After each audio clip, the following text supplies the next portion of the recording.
So sieht das aus. Brennt 3 Stücke. Was habe ich da? Holzbriketts. Genau. Jeweils fast 700 Gramm. So. Scheibenspülung funktioniert nicht. Das ist drittes Morgens, wo wir Kamin anschmeißen.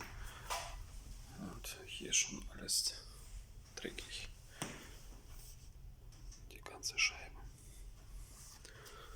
Kamin NPC 7, Firma Kratky.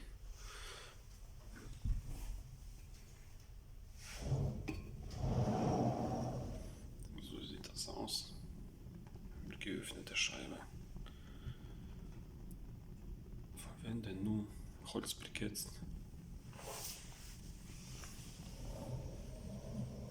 Sieht man ganz gut.